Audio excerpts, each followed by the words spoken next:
आनंद की लहरें।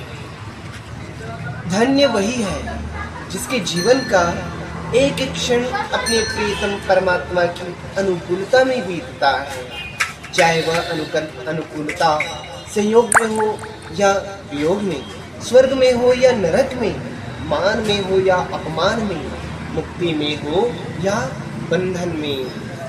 सदा अपने हृदय को टटोलते रहो, कहीं उसमें काम, क्रोध, वैर, ईर्ष्या, घृणा, हिंसा, मान और मद रूपी शत्रु घर न कर लें।